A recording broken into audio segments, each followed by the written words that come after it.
सर्वव्यापक है, सर्वज्ञानी है। आप जानते हैं कि मैंने पूरे जीवन केवल भक्ति ही की है। इसलिए यदि आप मेरी तपस्या से प्रसन्न हैं तो मुझे आजीवन भक्ति का वरदान दीजिए। तथास्तु।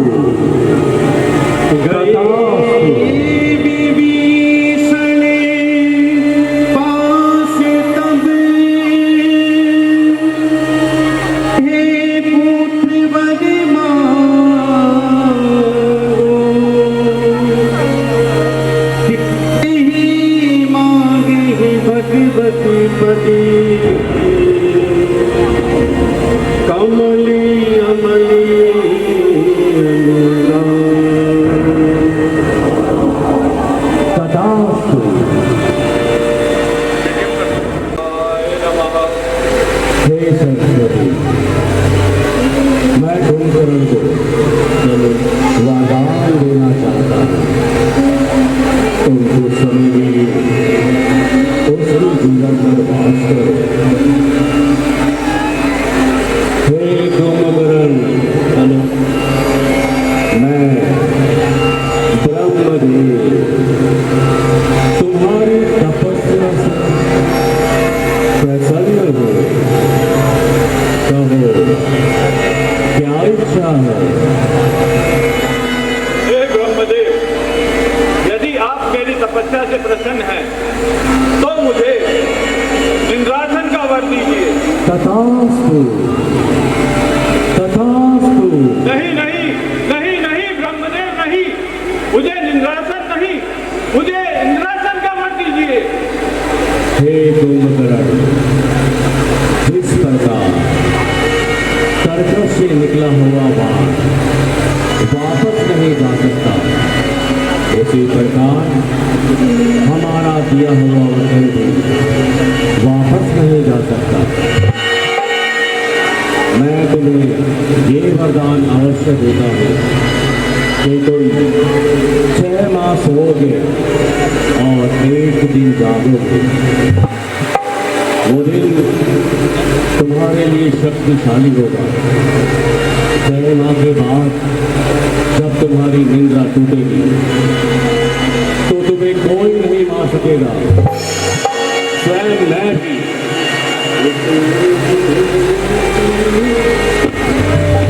प्रणाम ब्रह्मदेव। ऊनी प्रभु कुंभकर्ण, मैं ब्रह्मदेव तुम्हारी तपस्या से प्रसन्न हूँ। कहो रावण, क्या इच्छा है? प्रणाम ब्रह्मदेव। प्रणाम। यदि आप मेरी तपस्या से प्रसन्न हैं तो मुझे अजर और अमर होने का वरदान दीजिए। नहीं रावण, ये शिशु प्रतिकूल है। जो इस पृथ्वी पर आया है उसका जाना अनुकूल है। मैं तुम्हें ये वर नहीं दे सकता। इसके अतिरिक्त कुछ और कहो। ठीक है ब्रह्मदेव, तो मुझे यह वर दीजिए कि मेरे मृत्यु किसी भी देव, संधान और किन्नर इनमें से किसी के भी हाथों मेरी मृत्यु ना हो।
पृथ्वी पर लाने के लिए विवश करूंगा। कृष्ण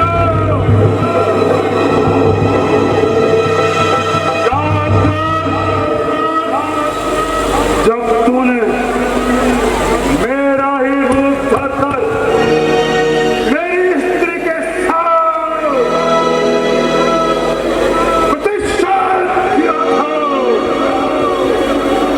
मेरा रूप रखकर मेरी ही स्त्री का विस्तृत भंग किया था, याद है? अब ब्राह्मण तुझसे प्रतिशोध लेगा। आज तुझे पृथ्वी पर लाने के लिए विवश करेगा।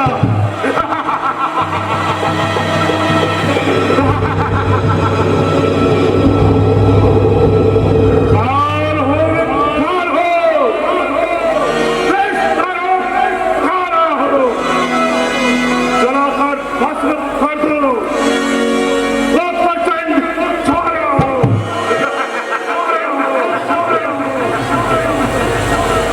पाषाण की तरह सख्त हो गए ऋषि और राक्षसी का रक्त हो गए। शीश काट काट कर महादेव का पूजा और शिव भक्त हो गए। कृष्ण पृथ्वी पर आना ही होगा। मैं तुरंत पृथ्वी पर लाना होगा।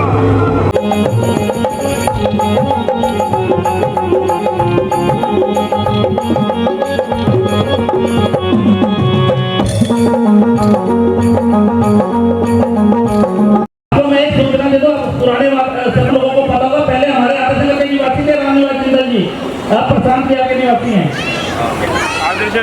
राजीव गोयल जी वाइस चेयरमैन स्टेज पर आ जाइए। भूपेंद्र जैन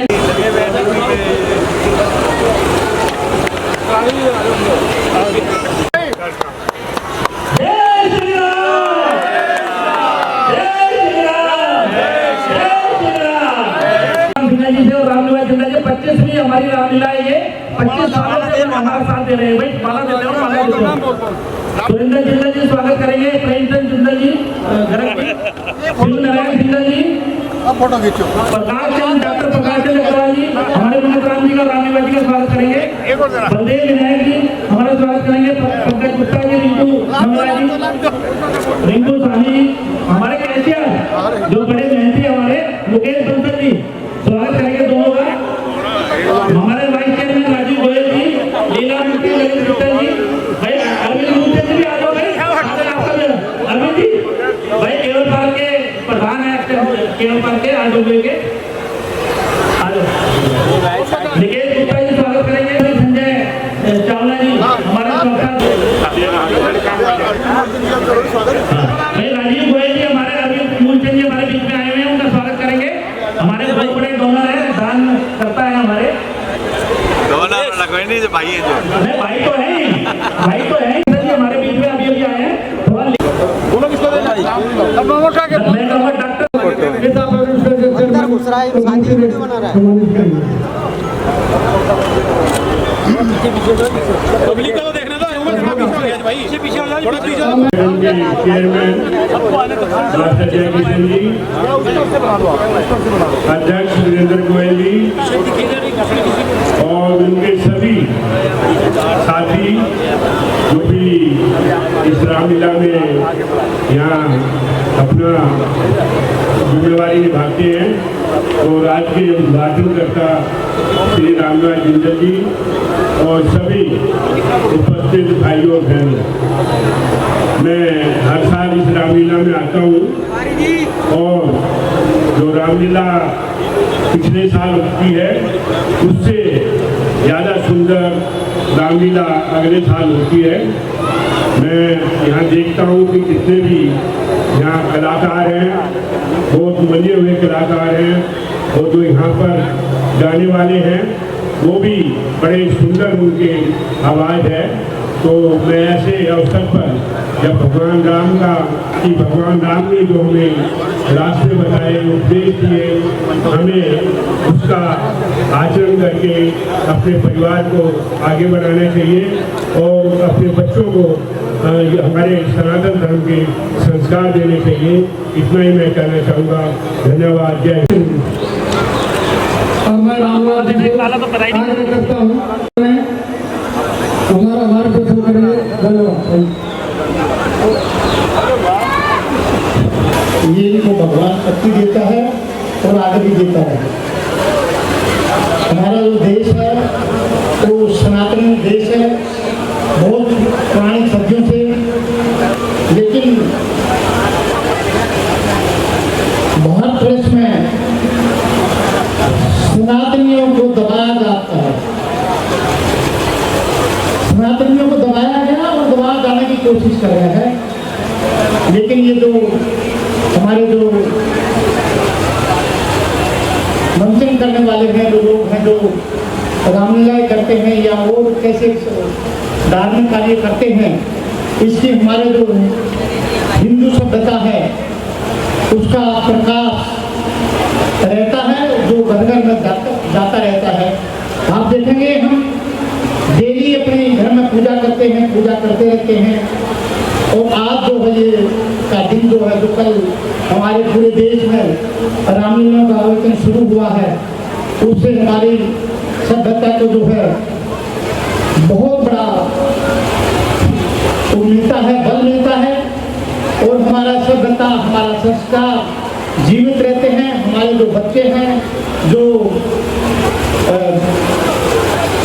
दूसरी उसमें सभ्यता में जाने की कोशिश करते हैं, उसका यहाँ पर उसका बचाव होता है, उस तरफ मोड़ दिया जाता है। संस्कृति जो है, ये जो ऐसे आयोजन हैं उनका बचाव होता है, बचाव करते हैं। हम पूरा जो है पात्र हैं, एक भी पात्र आपको लगेगा हाँ ये हमारे देश में ये पात्र ऐसे थे और हमें उनका जैसे उन्होंने अपना पालन किया, अपने आज्ञा का पालन किया, वैसे ही आज हम लोगों को भी अपने जो पूर्वज हैं या माता पिता हैं, जो भी घर में आपके हैं, उनकी आज्ञा का अनुसरण करना चाहिए। आप ये मान के चलिएगा, जिस घर के अंदर 60-70 साल का बुजुर्ग है वो भाग्यशाली है। हमारे मंच पर दो महामुखी खड़ी हुई हैं, एक श्री मंगतराम जी और मास्टर जैक्सन जी, जो नियर अबाउट 85 साल के हैं। हमारा सौभाग्य है ये हमारे बीच में खड़े हुए हैं और हमारे सिर पे इनका आशीर्वाद है और आपके ऊपर भी ये बना रहे और ये संस्कृति जीवी है। मैं इन्हीं शब्दों के साथ कहता हूँ, आप बोलेंगे जय श्री राम, जय श्री राम, जय श्री राम, जय श्री राम, जय। रोटी खा गए भगवान राम की।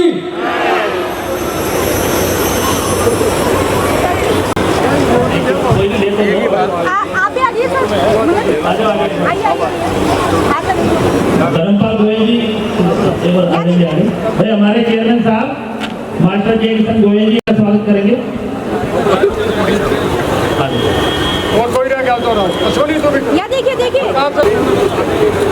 चिन्ह देकर अरुण गुप्ता जी श्रीमती चिन्ह देकर आप सम्मानित करें। मनीष कंसर जी आ जाओ।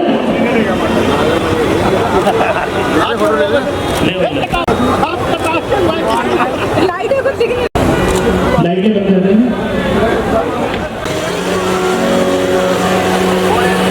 सीन तैयार है, गौतम जी देखेंगे सीन अपना आगे स्टार्ट करें।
उसे।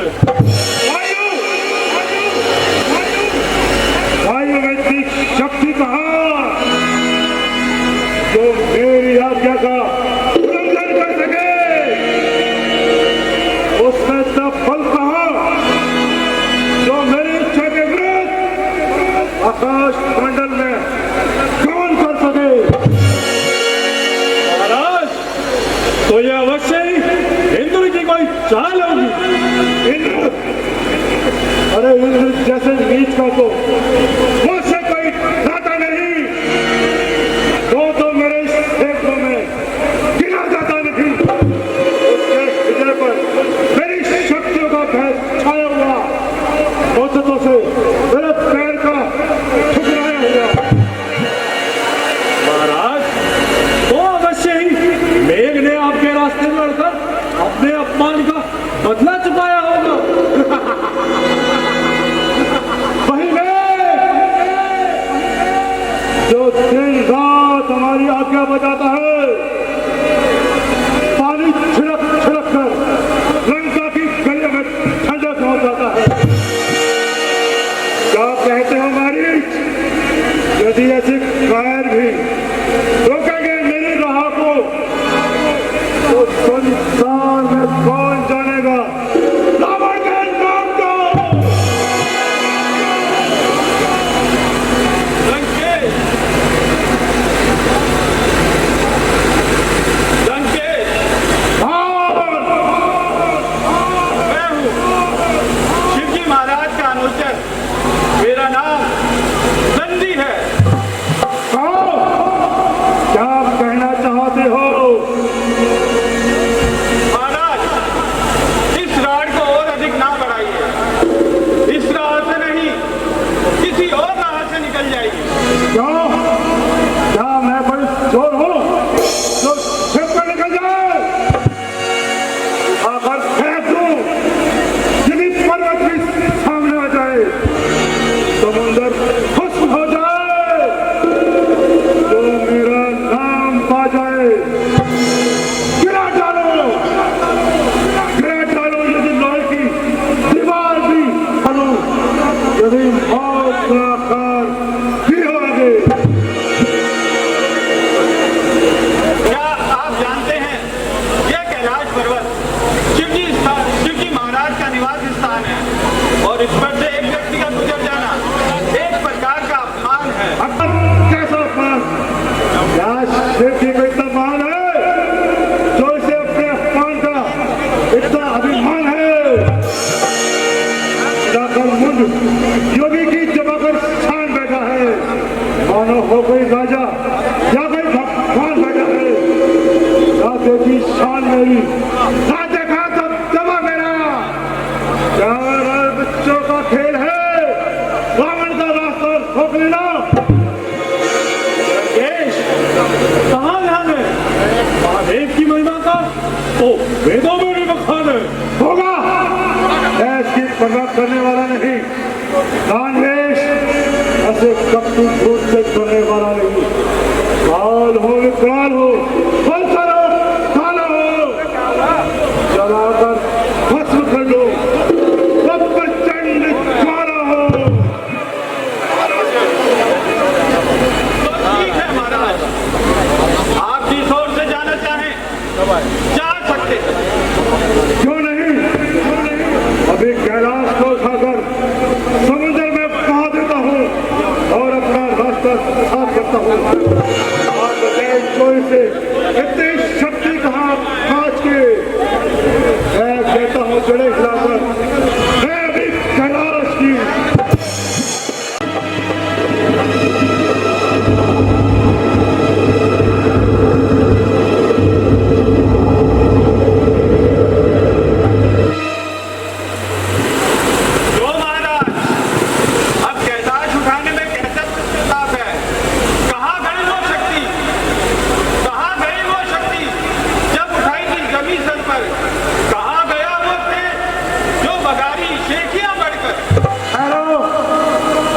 एक बार और प्रहार करता हूँ।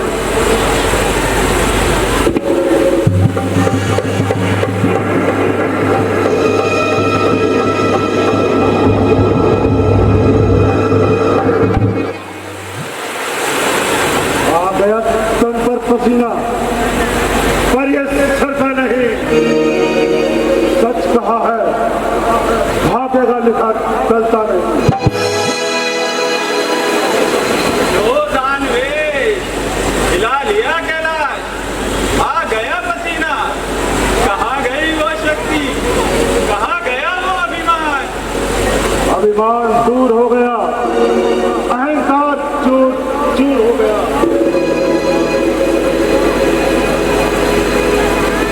क्यों लंकेश, अपनी शक्ति को भली प्रकार आजमा लिया? क्षमा भोलेनाथ, अहंकारवश अब तो अपने अभिमान का फल पा लिया। क्षमा करें भोलेनाथ, अहंकारवश आपकी महिमा ध्यान में न लाया और आज उसी का फल पाया।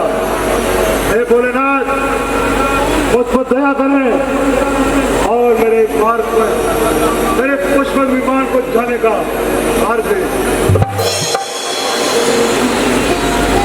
ठीक है लंकेश,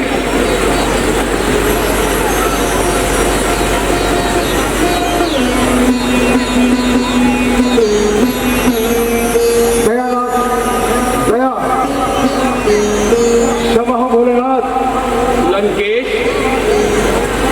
जिस ओर से जाना चाहो उस ओर से जा सकते हो। धन्य हो भोलेनाथ, धन्य हो। लंकेश, मैं तुम्हारी दीनता पर अति प्रसन्न हूं, इसलिए मैं तुम्हें चंद्रहास नामक तलवार भेंट करता हूं।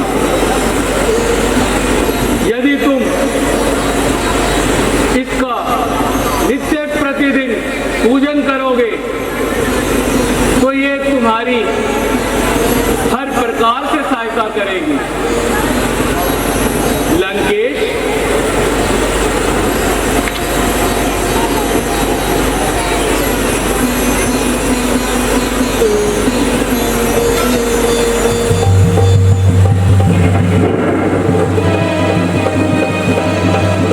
धन्य हो भोलेनाथ, धन्य हो।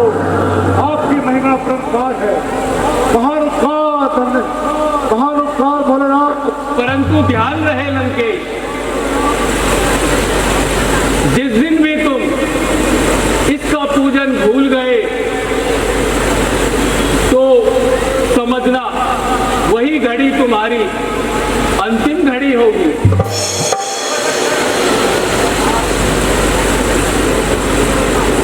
ठीक है भोलेनाथ, ठीक है भोलेनाथ, धन्य हो।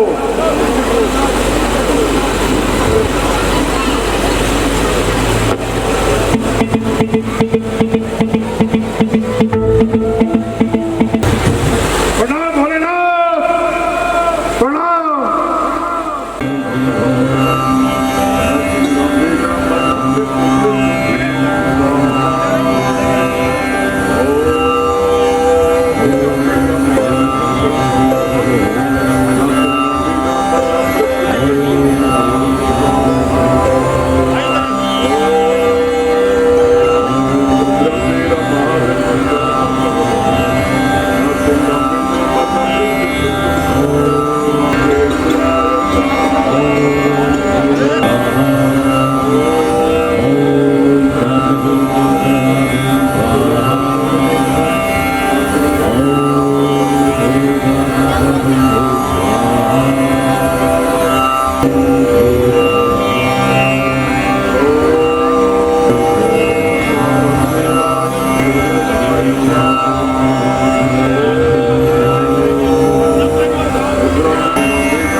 छोड़कर किसी और के आगे सिर नहीं झुकाते।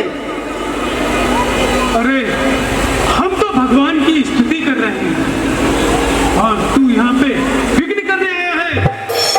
हमारे यज्ञ को भंग करके तुम्हें क्या मिलेगा? हमने तुम्हारा क्या बिगाड़ा है? अरे हम तो प्रभु की भक्ति में लीन हैं। जाओ, हमें हमारा यज्ञ करने दो। ओ बोली बाबा, ये क्या नंबर अचानक है? सैनिकों, इनसे कर वसूलो। कर? हाँ, यदि रावण राज में रहना है तो कर चुकाना पड़ेगा। अरे कुछ हम कोई व्यवसाय करते हैं, हम कोई व्यवसायी हैं, हम तो साधु हैं, भिक्षा मांग के अपना जीवन निर्वाह करते हैं। हम कर कहां से देंगे? हम कर कहां से चुकाएंगे? कर भगवान की स्तुति का भी कोई कर देना होता है क्या? हाँ हाँ, देना होगा, राजकर देना होगा। भाई, जब दमड़ी भी राजकर चुकाने को तुम अपना फूल दोगे। क्या रक्त? क्या राजकर में रक्त भी लिया जाता है? हाँ हाँ, रक्त भी लिया जाता है। ये कैसी दुष्टता है? ये कैसा अत्याचार है? राजकर में भला कोई रक्त भी लेता है?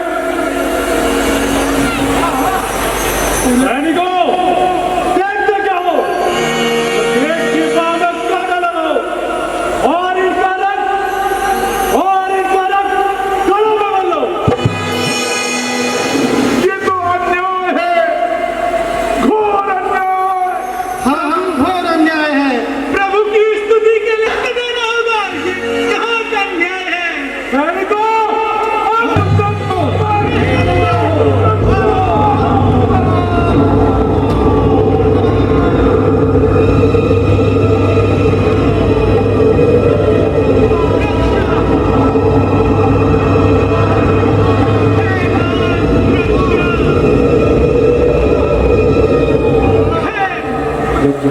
हे नाथ रक्षा, नाथ रक्षा, नाथ रक्षा,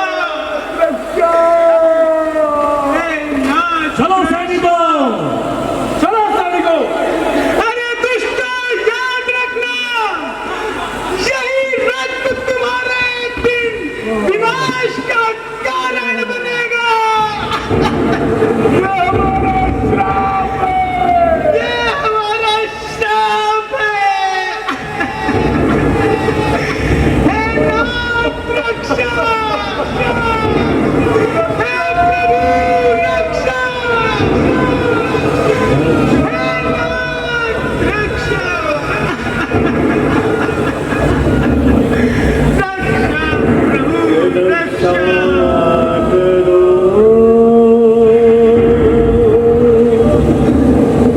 रक्षा प्रभु रक्षा।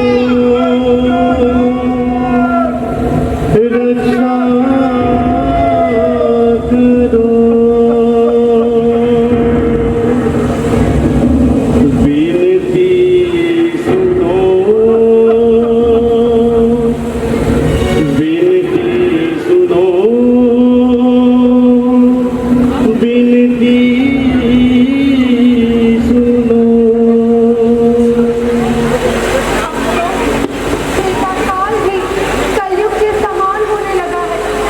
धर्म और नीति का जीवन कठिन और महान होने लगा है।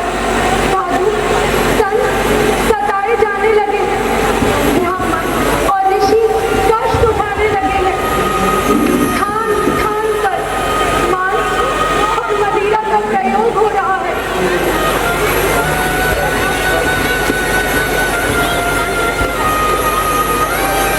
दर्शन दो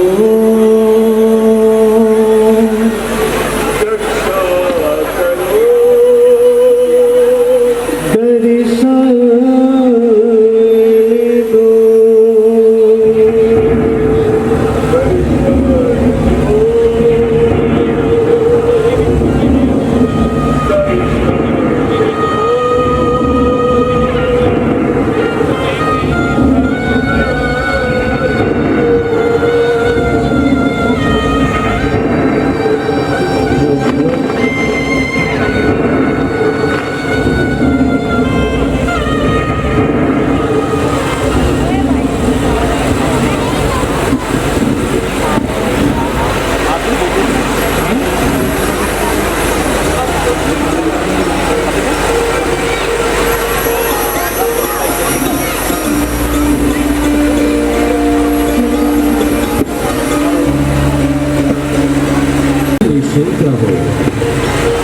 अब तुम्हें ना कोई भय होगा। ये धरती होगी रणभूमि, धरती घर का अभिनय होगा। तो कश्यप की हो अभिनव धम्म से निकला था, वही अब रावण के कारण क्षत्रिय बनने को मचला है। पृथ्वी मेरी प्यारी पृथ्वी, मैं तेरा भार मिटाऊंगा। दशरथ के यहाँ राम बनकर अतिशील पुत्र बनाऊंगा, अतिशील पुत्र बनाऊंगा।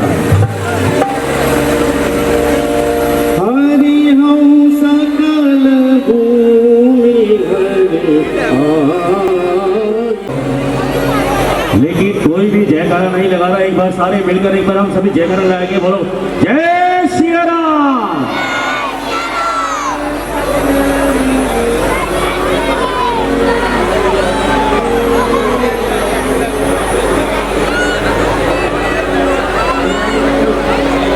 अगला दृश्य रावण वेदवती संवाद।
से भी अधिक सुंदर है। जो निर्जन वन में स्वामी का भाव एवं अंधारे ट्रेन में चंद्र देव का भाव,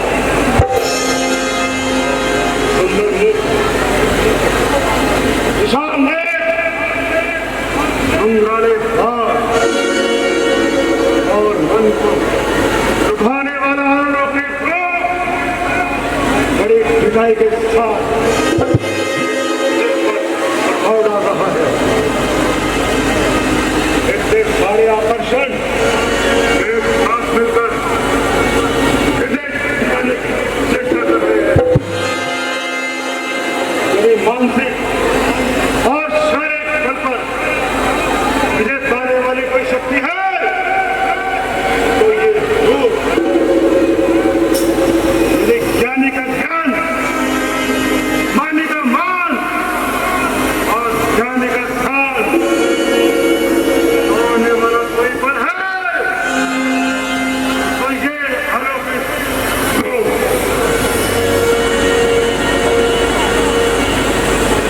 क्या विचार रहे हैं महात्मा?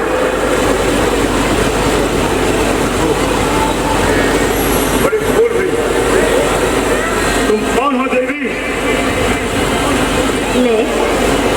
मैं हूँ पुष्पा ऋषि की कन्या, माँ से भटकी हुई अनाथ बालिका, संसार की बिसाई हुई दीन जोगिन।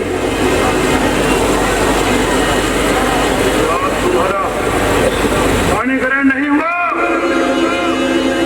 हो चुका। सदा से आज तक जिसका किस्सा वेदों ने गुण गाया, जो विष्णु विश्व का और 3 लोक का आधार कहलाया, जिसे 14 भुवन और 3 युग भगवान कहते हैं, उसी को मेरा जीवन, मेरा पति प्राण कहते हैं। कल्पना! झूठी कल्पना! मैं मृग तृष्णा के पीछे दौड़ने वाली मिर्गी क्या भोग को मट्टी में बंद करने का इरादा रखती है? उस कल्पित आकार को प्रेम कर आशाओं का समंदर देखती है। एक कसौटी होगी पूरी। इस तरह इस बात के आज है सावत के फूलों से तुझे सुहास की जब तक बाती रहेगी, सदा ये इच्छा तेरी कभी पूरी हो नहीं सकती, मगर ये इच्छा तेरी इच्छा पूरी हो ये ना हो, परंतु मैं अपने विचारों को कभी नहीं छोड़ सकती। एक बार जिसे अपना पति मान लिया है, उससे मुख कदापि नहीं मोड़ सकती। ये गाढ़ा रंग है जो चढ़ गया हृदय के दर्पण पर, ये सच्ची कामना है पार जो उतरेगी साधन पर। मरो इस ध्यान में बेशक, मरण एक बार होता है, सती नारी का जीवन में मरण एक बार होता है। निसंदेह तेरे ध्यान पर समय का पर्दा पड़ा है। ये मुख वो अपने विचार से जो खेलती है, ये सुख, ये यौवन, ये जवानी बार बार नहीं मिला करते। ये वो, ये यौवन, ये जवानी जैसे चली जाएगी उस दिन को याद करके तो बहुत पछताएगी। शिवानी और जीवन कब किसी का साथ देता है नारी धर्म जो सती का साथ देता है।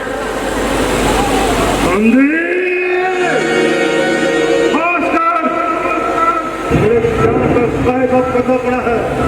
क्या तुझे दिखाई नहीं देता कि तेरे सामने कौन खड़ा है? तेरी कोमल जिह्वा से शब्द चक्कर में निकलते हैं। ये वो तीखे पान है जो प्रेम की गर्दन पर चलते हैं। समय आया है ज्ञानी भी पाप के रास्ते पर चलते हैं। अनोखी बात है जो वज्र भी मुट्ठी में गलते हैं। नदी मंदा वागिन बारा तेरे कहने का तात्पर्य अब समझा। तो अपने सुबुद्धि से लाचार है, इसलिए रावण का कहना मानने से तुझे इंकार है। अरे मौत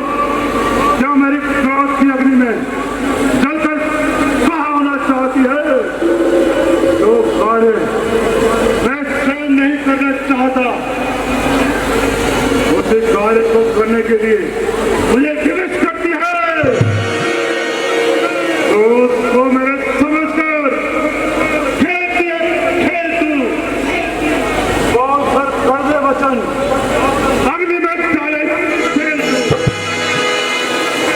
उससे ऐश कर जग में कौन रहने पाएगा देखता हूं अब तुझे कौन बचाने आएगा।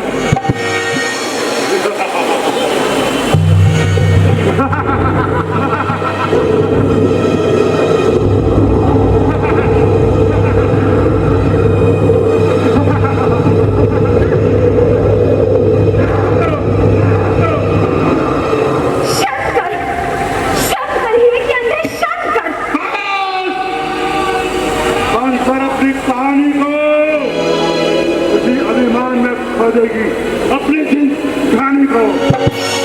जिंदगानी तो क्या जिंदगानी का मोह दिखा करके ही मुझे अपने वश में करना चाहता है? क्या मृत्यु का भय दिखाकर अपनी वीरता का सिक्का जमाना चाहता है? जाओ चांडाल, यहाँ से आगे चला जाओ। यदि कुछ लाज है तो मुझे अपनी सूरत ना दिखा। एक नापाकी का मुंह भी एक भारी पाप है, इसलिए ही मेरे मन में खोट पश्चाताप है। मन दुखाकर दीन का क्या हाथ तेरे आएगा? देखना तुझको ये तेरा पाप ही खा जाएगा।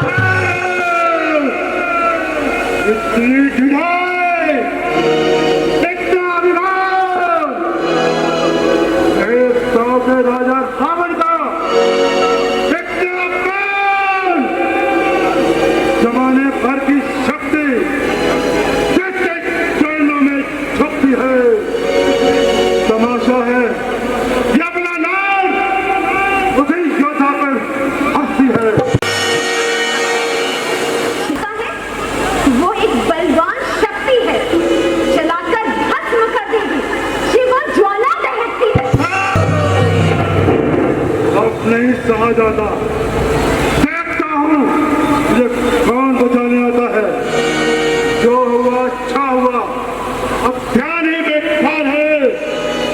देख, अब ये मेरा हाथ तेरे गले का हार है।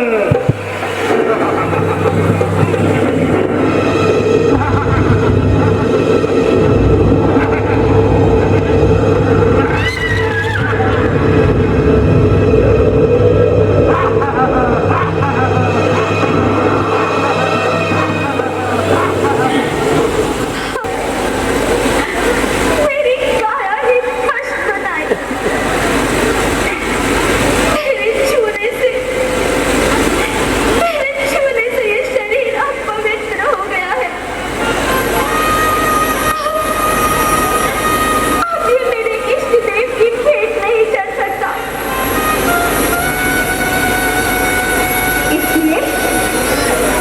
इसलिए इस शरीर को त्याग कर एक नया रूप धारण करूंगी और उसी से तेरी मृत्यु का कारण बनूंगी।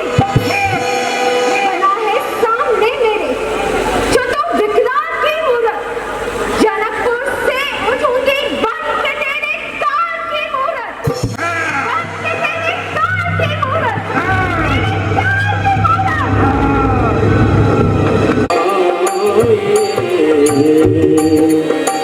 गुरु ग्रह गए तुरंत महिपाला।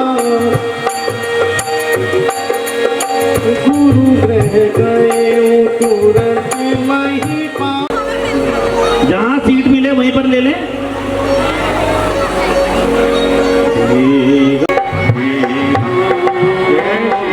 जय श्री राम।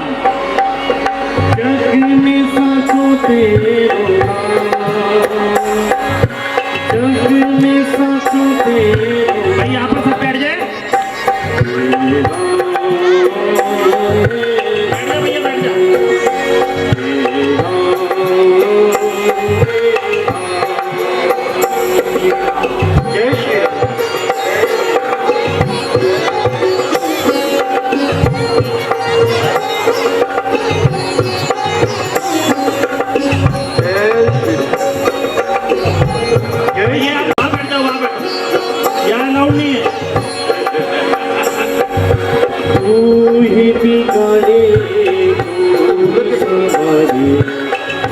तुम्हें बिगाड़े तू ही सवारे इस जग के सारे काम, इस जग के सारे काम।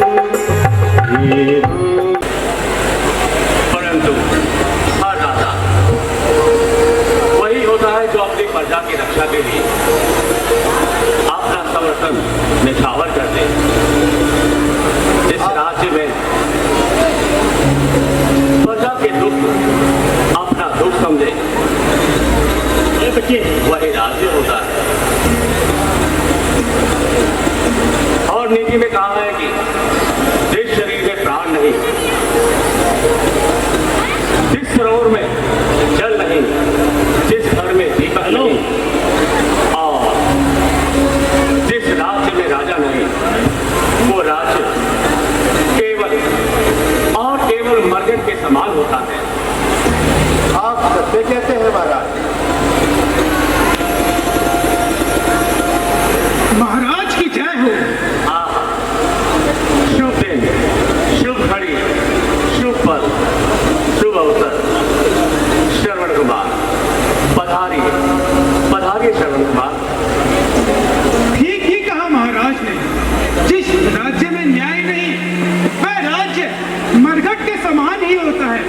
और जिस पुत्र के माता पिता दुखी हो उस पुत्र के लिए संसार केवल अंधकार मात्र ही होता है। पहला प्रणाम करता हूँ मैं श्री पिता और श्री माता को, फिर अपनी जननी जन्मभूमि पृथ्वी और विधाता को। तीसरा प्रणाम करता हूँ मैं गुरु वशिष्ठ से गुरु ज्ञाता को। और चौथा प्रणाम करता हूँ मैं महाराज दशरथ को। हे श्रवण कुमार, तुम्हारा स्वागत है। कहो श्रवण कुमार, कैसे आगमन हुआ? इष्ट देव सब जानकर सजकर कपट विचार, मातृभक्त संसार में श्रवण एक अवतार। धन्य हो तुम श्रवण। गुरुदेव, बड़ा बनकर नहीं आया मैं, बालक बनकर आया हूँ। हे नाथ, तुम्हारे द्वार पर मैं याचक बनकर आया हूँ। पुत्र श्रवण, आपके यहाँ पधारने का क्या कारण है? गुरुदेव, जिस प्रकार बिना पति के पत्नी, बिना श्रद्धा के शिष्य और बिना न्याय का राजा पाप की खान होता है, उसी प्रकार बिना माता पिता की भक्ति के एक पुत्र का जन्म नरकीय कीड़े समान होता है। गुरुदेव, आप तो सब प्रकार जानते हैं मेरे माता पिता में सदैव का अंधापन है। और मेरे माता पिता की यह स्थिति ही मेरे लिए चिंता का विषय है। गुरुदेव, चिंता का विषय है। हे पुत्र, क्या तुम अपनी माता पिता के अंधेपन का कारण जानते हो? नहीं गुरुदेव, परंतु जानने की बहुत इच्छा है। तो सुनो, तुम्हारे माता पिता जन्म से अंधे नहीं थे।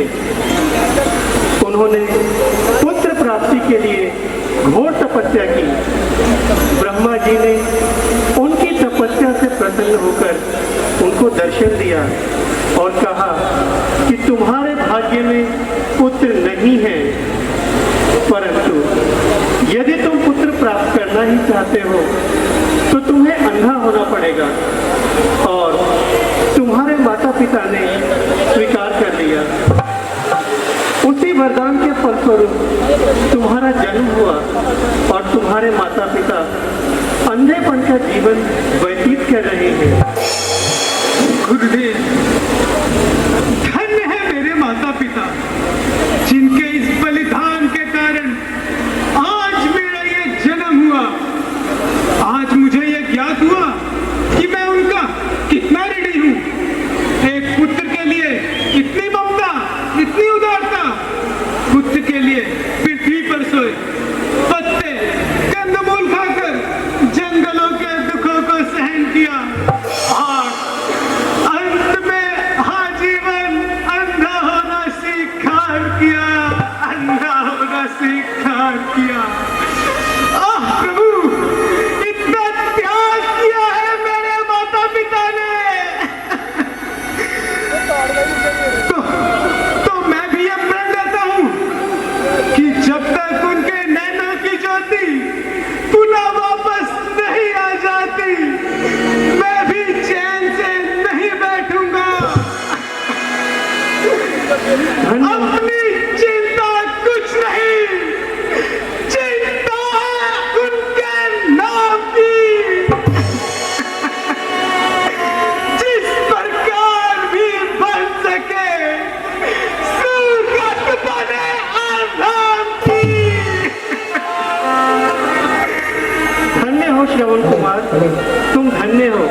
आवश्यकता है?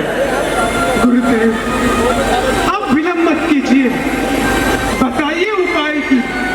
पूरी मेरी ये आस हो, अंधे माता और पिता के नेत्रों में ज्योति का पुनः वास हो, ज्योति का पुनः वास हो। हे श्रवण कुमार, यदि तुम अपने माता पिता को 68 तीर्थों और चारों धामों की यात्रा करा दोगे तो ईश्वर की कृपा से उनकी दृष्टि वापस आ सकती है और वह उन्हें देख सकते हैं। उपकार, महाउपकार। अभी ये संदेशा माता पिता को जाकर सुनाता हूँ। मैं खाली हाथ आया था और झोली भरकर जाता हूँ। परंतु हे श्रवण कुमार, तुम अपने अंधे माता पिता को किस प्रकार यात्रा कराओगे? जंगल और पहाड़ों में किस प्रकार लेकर जाओगे? श्रद्धा के आधार पर, भक्ति के सहारे, गुरु वशिष्ठ के आशीर्वाद से और महाराज आपके प्रताप से बनाकर काठ की कावड़ कंधे उन्हें चढ़ाऊंगा, घूमूंगा तीर्थों पर और नाहन कराऊंगा, करूंगा उनकी पूजा, देवों की पूजा समझकर मैं झुकाऊंगा अपना यह शीश, प्रभु की प्रतिमा समझकर मैं, प्रभु की प्रतिमा समझकर मैं। पुत्र श्रवण, हम आपके माता और पिता की भक्ति देखकर धन्य हो गए। धन्य है श्रवण कुमार, तुम धन्य हो। गुरुजी, महाराज जी, अब मुझे आज्ञा दीजिए, मैं चलता हूँ और ये खबर माता पिता को जाकर सुनाता हूँ। ठीक है श्रवण कुमार, तुम्हारी यात्रा मंगलमय हो। महाराज जी प्रणाम। प्रणाम। गुरुदेव जी प्रणाम। आयुष्मान भव। संपत्ति, ऐश्वर्य, क्या चाहिए? जिसे ऐसा सुख प्राप्त हो, उसे और क्या चाहिए?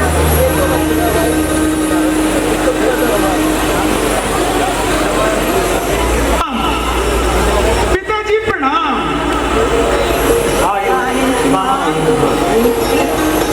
बम पिता परमेश्वर, सुख सागर सुख धाम, आज्ञाकारी पुत्र का साक्षात प्रणाम।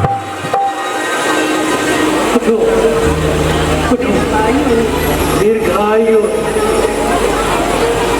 पुत्र श्रवण, क्या तुम ऋषि वशिष्ठ से विचार विमर्श करके आ गए हो? और उन्होंने क्या कहा? पिताजी, गुरुदेव ने जो आज मुझे मार्ग बताया है, मैं उनका आजीवन आभारी रहूंगा। उन्होंने बताया, यदि मैं आपको 68 तीर्थ और 4 धामों की यात्रा कराता हूँ तो आपके नेत्रों की ज्योति पुनः वापस आ जाएगी। पुत्र, लेकिन हम तो वृद्ध हैं। कैसे हो पाएगा? और नेत्रहीन भी है, तो ये कैसे संभव हो सकता है? पिताश्री, यदि आप नेत्रहीन हैं तो मैं आपके नैनों की ज्योति हूँ। यदि आप वृद्ध हैं तो मैं आपका यौवन हूँ। मेरे इस शरीर में आपका ही रक्त बहता है। अपने इन्हीं हाथों से आपके सारे काम करूंगा। मेरी आंखें दिखाएंगी आपको रास्ता दिया बनकर, करेंगे हाथ सेवा आपकी, सेवक पिता बनकर। न आए पाओ जो ये काम तो इनको भी अलग कर दूं। ये जीवन भी जरूरी हो तो इसको भी अर्पण कर दूं, इसको भी अर्पण कर दूं। कौन कहता है कि तुम मेरी संतान?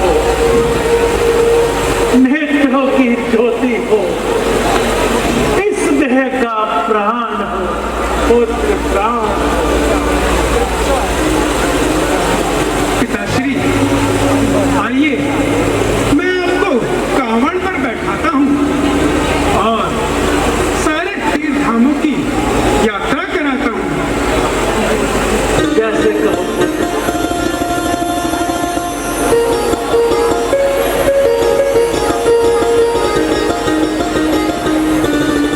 आइए पिताश्री।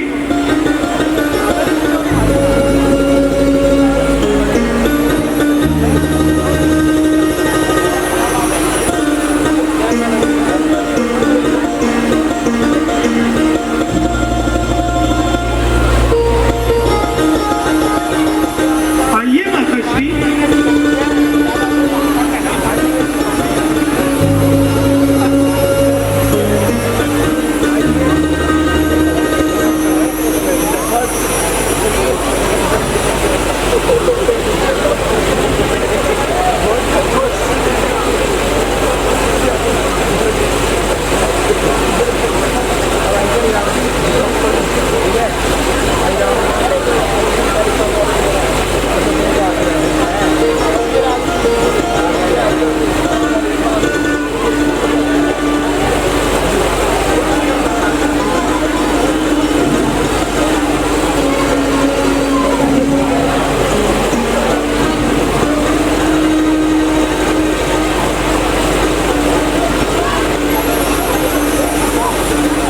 ये देखिए पिताश्री, अब हम दूसरे स्थान पर आ चुके हैं। पुत्र,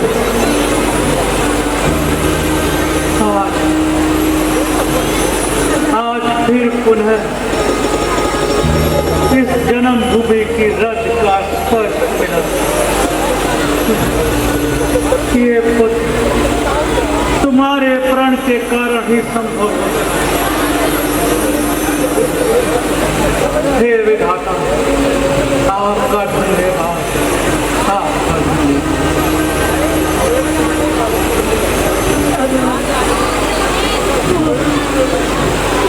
तुमने चारों धाम की यात्रा कराकर संसार के पुत्रों के लिए एक आदर्श प्रस्तुत किया है।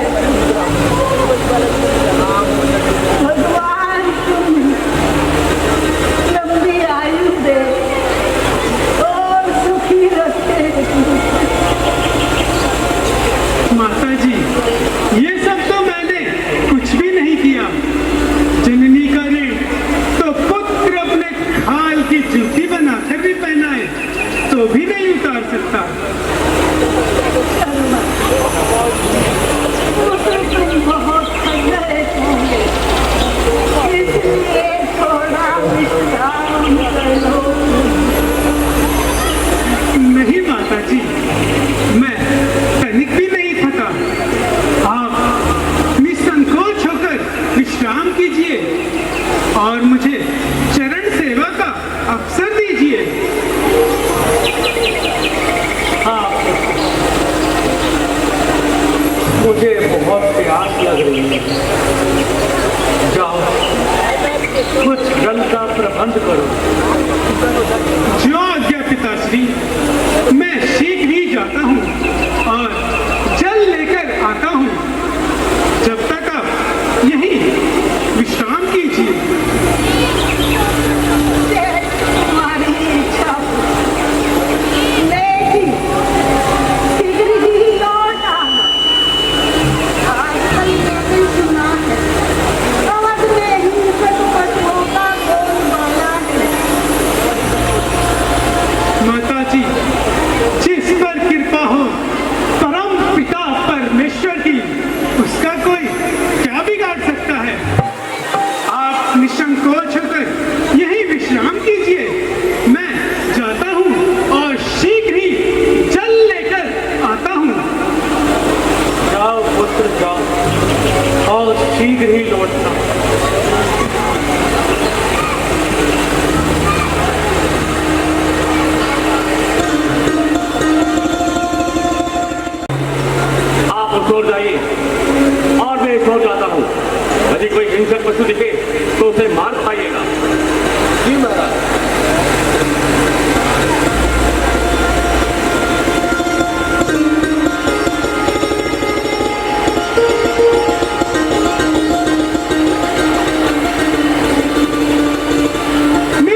देती हैं।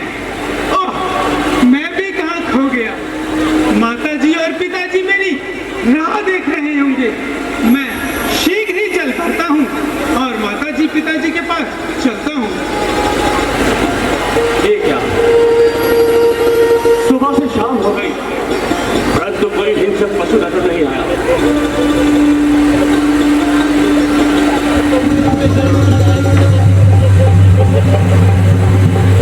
वो दूर नदी से तो आग की आवाज आ रही है।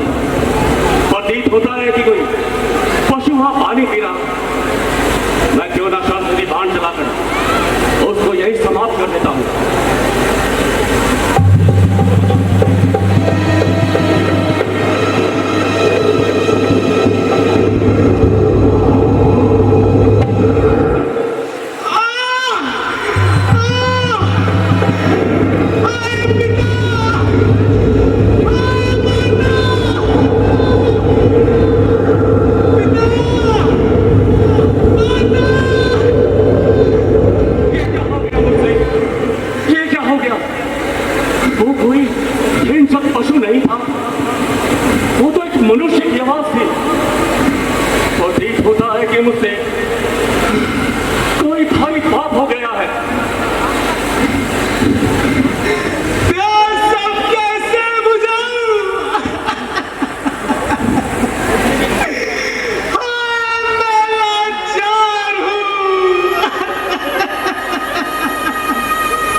मेरा दिल बहुत घबरा रहा है। जल्दी आओ पुत्र, ठीक रहा। अगर जल नहीं भी मिला हो तब भी आओ पुत्र, जल्दी आओ। मेरा हृदय बहुत विचलित हो रहा है, कलेजा मुंह को आ रहा है और शकुन दिखाई पड़ता है। लगता है कि कहीं कुछ अनहोनी ना हो गई हो। नहीं भाग्यवान, ऐसी अर्थपूर्ण बातें ना कहो। हमारा पुत्र आएगा, जरूर आएगा, अवश्य आएगा और जल लेकर आएगा। ऐसी बातें ना कहो। लेकिन मैं एक माँ हूँ, माँ का हृदय क्या होता है इसका अनुमान आप नहीं लगा सकते। माता पिता, लो जल ग्रहण करो। ये हमारे शकुन की आवाज नहीं है। हाँ, ये हमारा श्रवण नहीं है। कौन है भाई? हाँ, हमारा शकुन कहाँ है? कौन हो तुम, कौन हो? पहले आप जल ग्रहण कर लीजिए, नहीं, तत्पश्चात मैं आपको सब बता दूंगा कि मैं कौन हूँ। हम शकुन के बिना जल नहीं ग्रहण करेंगे। सच बता, तू कौन है? हमारा शकुन कहाँ है? हाँ, बताओ हमारा श्रवण कहाँ है? कैसे बताओ, किस प्रकार बताओ? है माता पिता, मैं आया था पति नरेश हूँ। मैंने ही तुम्हारे पुत्र को स्वर्गधाम सुनाया है। तुम्हारा श्रवण कुमार इन्हीं हाथों से मारा है।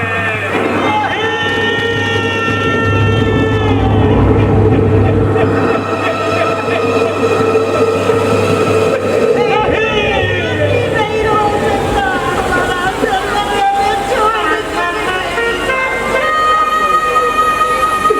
हे भगवान, ये कैसा वचन! अरे तू पापी है, तूने हमारे पैर चलाते हुए जरा भी लज्जा नहीं आई। हम सुनो, वो एक मात्र सहारा था। हे अंधी माता पिता, मुझे क्षमा करो, मुझे क्षमा करो। मैंने तुम्हारे पुत्र को जम के द्वार पहुंचाया है।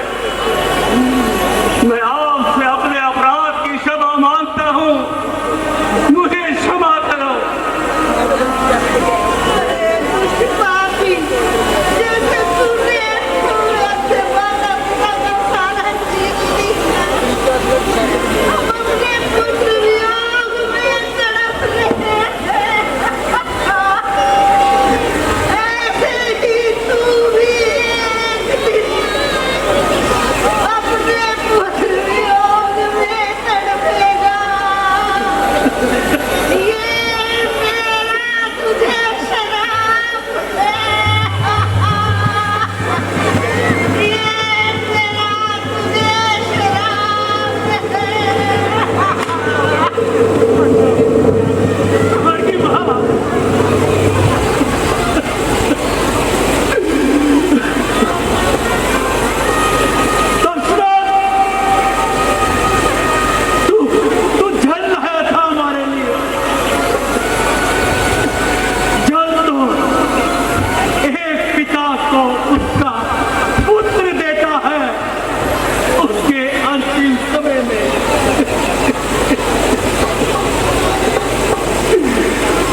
किंतु अब तक हमें संतान का सुख प्राप्त नहीं हुआ।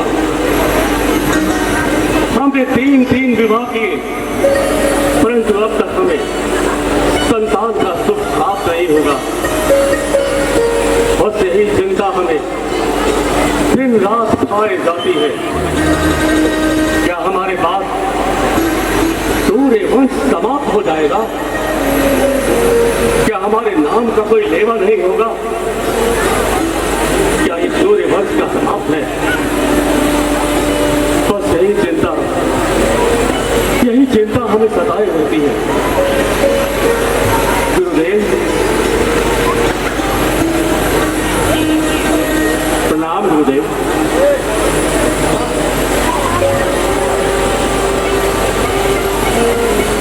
क्या बात है, आप बड़े व्याकुल दिखाई देते हैं। आपने सत्य कहा गुरुदेव। मेरी चिंता का कारण है निसंतान होना। 3 विवाह करने के पश्चात भी मुझे कोई संतान नहीं है गुरुदेव, कोई संतान नहीं है। बार बार मन में ये विचार आता है कि अब सूर्य वंश समाप्त हो जाएगा। क्या मेरे बाद सूर्य वंश का नाम लेने वाला कोई नहीं होगा गुरुदेव? बस यही चिंता मुझे बार बार सताए जाती है, बार बार सताई जाती है। राजन, जीवन में दुख के बाद सुख और सुख के बाद दुख आता है।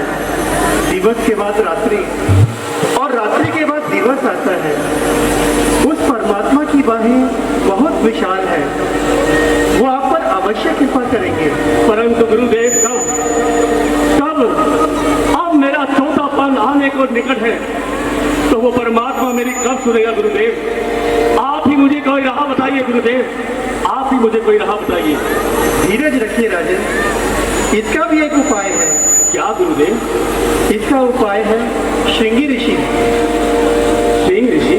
हाँ राजन, हम श्रृंगी ऋषि के पास चलेंगे और उनसे विनती करेंगे कि वो पुत्रेष्टि यज्ञ का आयोजन करें और आपको मनवांछित फल की प्राप्ति होगी। तो गुरुदेव आप तनिक भेद न कीजिए, इसी समय शीघ्र हम श्रृंगी ऋषि के पास चलते हैं। चलिए राजन। दुख सुख सब गुरु ही सुनाए, निज दुख सुख सब गुरु ही सुनाए। कहे वशिष्ठ बहुविधि समझाए, धरहु धीरे होए सुत चारी, धरहु धीरे होए सुत चारी। त्रिभुवन विदित भगत भयहारी,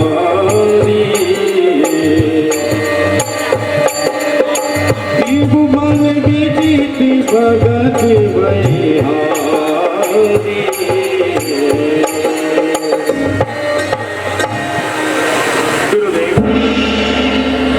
श्रृंगी ऋषि का स्थान है ना?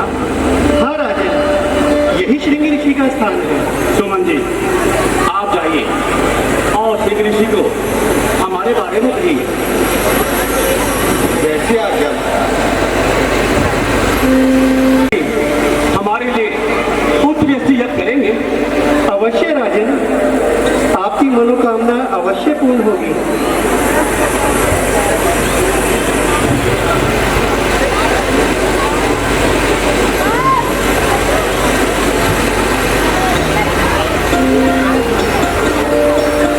विलंब क्यों? मैं यज्ञ कराने के लिए बड़ा उत्साहित हो रहा हूँ। राजन, इस वेला में श्रृंगी ऋषि अपने ध्यान में लीन होते हैं, वो अतिशीघ्र आ जाएंगे। जो आप क्या गुरुदेव, श्रृंगी ऋषि अवश्य आएंगे ना? अवश्य राजन, वो अवश्य आएंगे।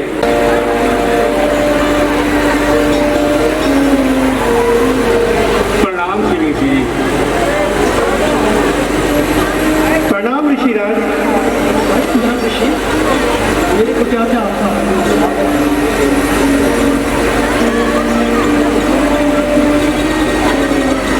ऋषिराज, राजन संतानहीन होने के कारण अत्यंत दुखी है। रघुकुल की कीर्ति नष्ट होती जा रही है। अतः आपसे विनम्र निवेदन है कि आप पुत्रेष्टि यज्ञ का आयोजन करें। आइए बोले। सिंह ऋषि वशिष्ठ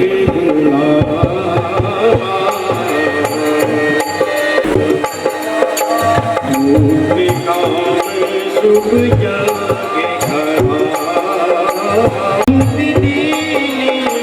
भक्ति सहित आहुति दीनी प्रकृति अग्नि दारू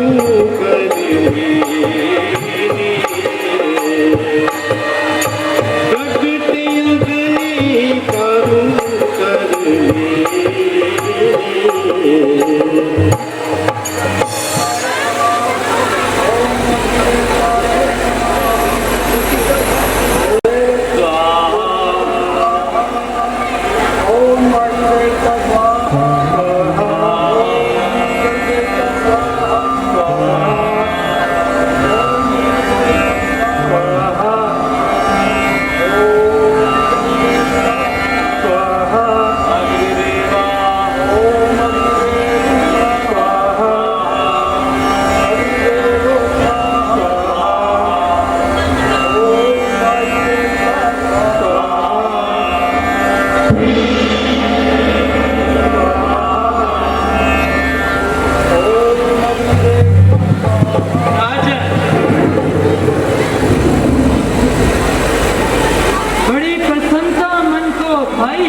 जन्म दिया है। आज हमारी खुशी का ठिकाना नहीं गुरुदेव। राजेंद्र, बधाई हो महाराज, बधाई। महारानी के कहीं ने एक पुत्र को जन्म दिया है। क्या कहा? केकई ने पुत्र को जन्म दिया है। आस्था उल्लास का दिन है, आत्मसात का दिन है। हमें गुरुदेव दो पुत्र रतन हुए। गुरुदेव, हे ईश्वर, तुम्हारा धन्य है, तुम्हारा धन्य है ईश्वर।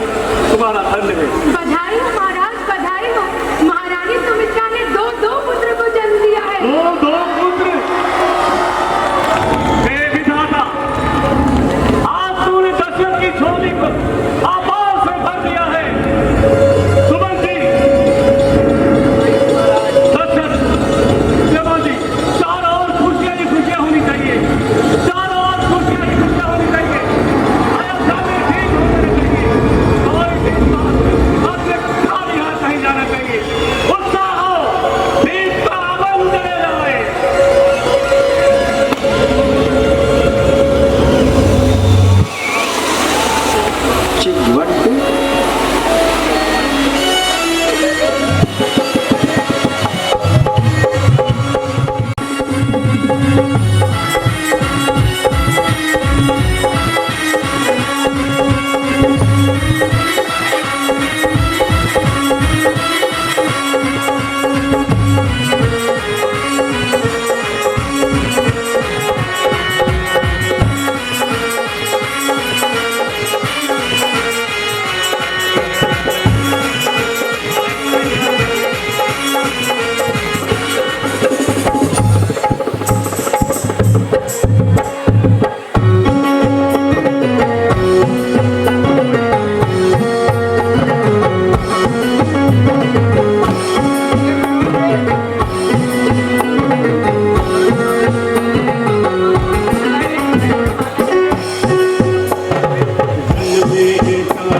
अवधीपुरी बाजे बधैया जन्मे ले चारों भैया भैया अवधीपुरी बाजे बधैया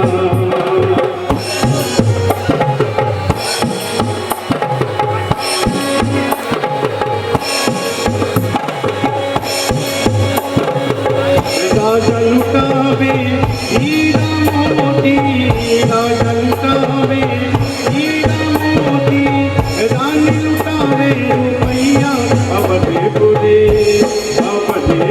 बाजे बधैया जन्मे ले चारों भैया भैया अवधीपुरी बाजे बधैया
अवश्य राजन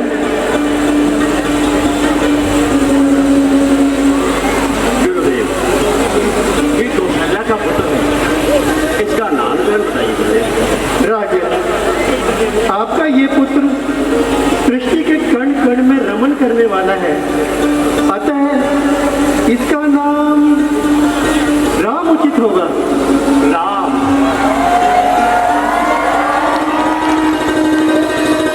धन्य है गुरुदेव आप धन्य हैं राम लो कौशल्य तुम्हारे पुत्र का नाम राम है गुरुदेव ये केकई का पुत्र है इसका क्या नाम होना चाहिए गुरुदेव राजन आपका ये पुत्र राम का अति प्रिय है और सृष्टि का पोषण और भरण करने वाला है अतः इसका नाम भरत उचित होगा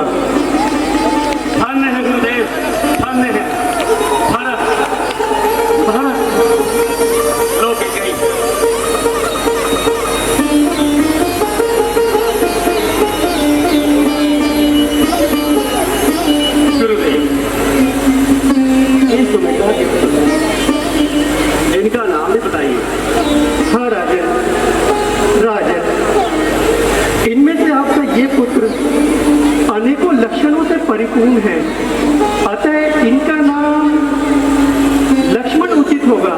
लक्ष्मण। और दूसरा पुत्र, आपका ये पुत्र शत्रुओं के ऊपर धन की तरह बरसने वाला है। इनके स्मरण मात्र से ही शत्रुओं का नाश होता है, अतः इनका नाम शत्रुघ्न उचित होगा। शत्रुघ्न। धन्य है गुरुदेव, धन्य है। आज मेरी झोली अपार खुशियों से भर चुकी है। राम, लक्ष्मण, भरत, शत्रुघ्न, आपने बड़ा ही सुंदर नाम रखा है। आप तो चले ठीक है, सुमित्रा, गुरुदेव से आशीर्वाद प्राप्त करो।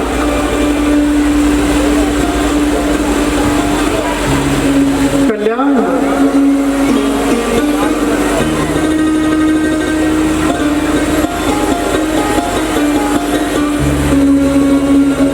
आइए गुरुदेव।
बल से इन्हें भस्म कर सकता हूं,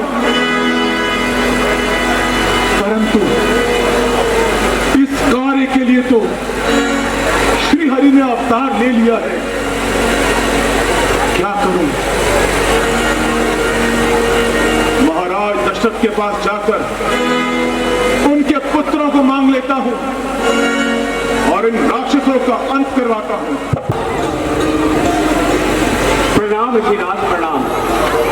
आयुष्मान भव। धन्य है ऋषिराज, आपने हमारी नगरी को विस्तार किया।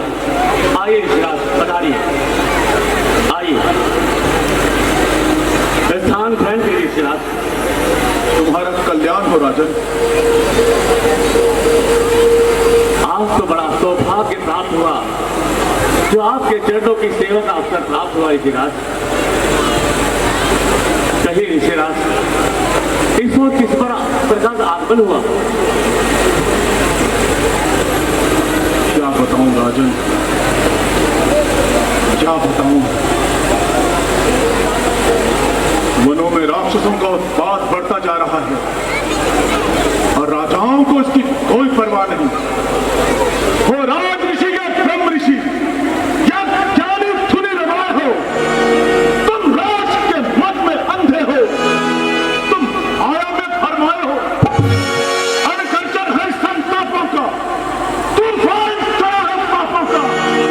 तुम महल में सोने वाले हो, तुम जनता को बिसराए हो। क्या घोर भयंकर रचती है, क्या संतजनों पर बीती है। तुमको तो चिंता अपनी है, तुम जनता को बिसराए हो।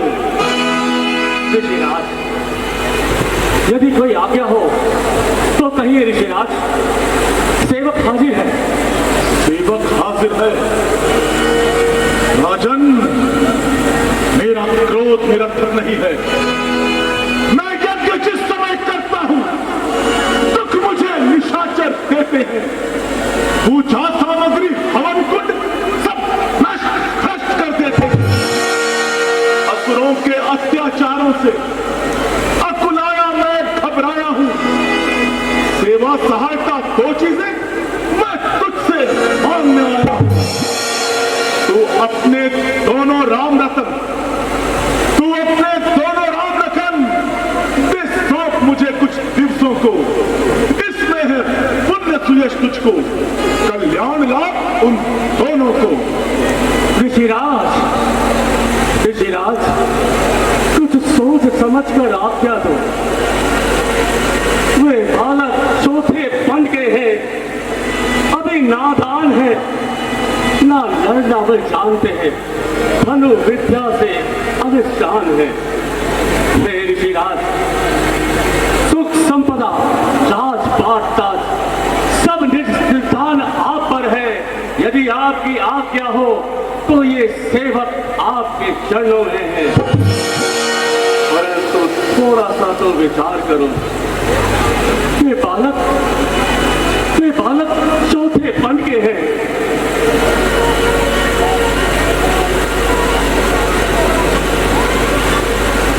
ऋषिराज, विनती मैं आपसे करता हूं, एक बार और विचार लीजिए।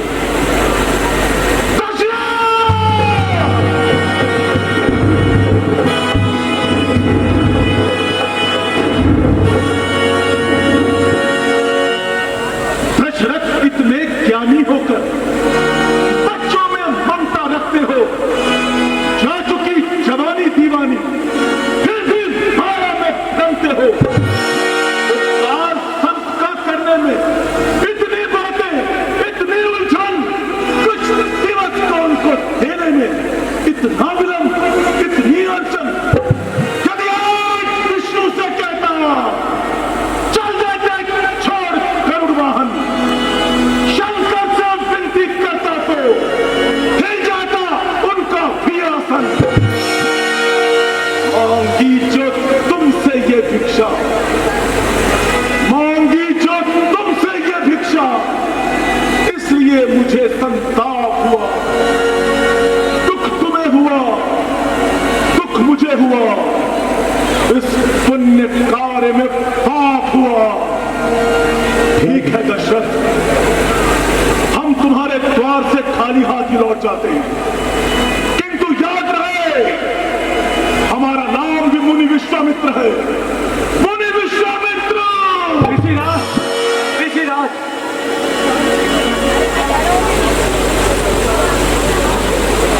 शांत ऋषिराज, शांत। राजन, पुत्र के मुंह में पड़कर अपना कर्तव्य भूल रहे हैं। राजन, ये समय पुत्र मुंह में पड़ने का नहीं, अपना कर्तव्य निभाने का है। आप किसी प्रकार की चिंता ना करें। राम लक्ष्मण को ऋषिराज के साथ जाने दें। जो आज्ञा गुरुदेव, मैं स्वयं जाता हूँ और राम और लक्ष्मण को अभी ले आता हूँ। आपको सौंपता हूँ राम लक्ष्मण। ऋषिराज के चरण को प्रणाम करो। आयुष्मान भव पुत्र, आयुष्मान। राजा, तुम किसी प्रकार की चिंता न करो, मैं राम और लक्ष्मण का बहुत अच्छे से ख्याल रखूंगा। आओ पुत्र। प्रणाम गुरुदेव। आओ पुत्र।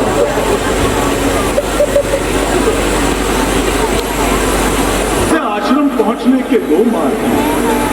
पहला मार्ग कुछ लंबा है परंतु बहुत सुगम है, उसमें वन बगीचे उत्पन्न आते हैं। दूसरा मार्ग कुछ छोटा है परंतु दुर्गम है, उसमें राक्षसों से भेंट होगी, ताड़का से भेंट होगी। क्या तुम उस स्थान से चलना चाहोगे?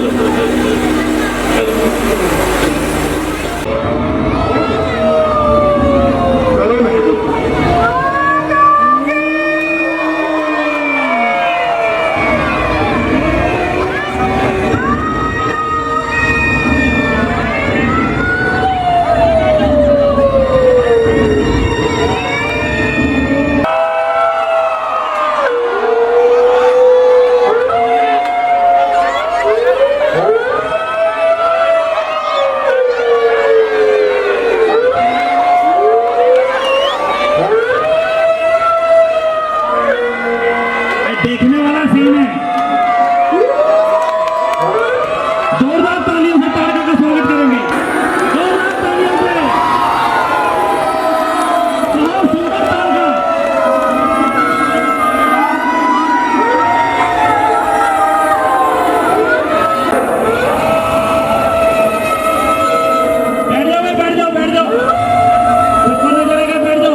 समक्ष रखा गया।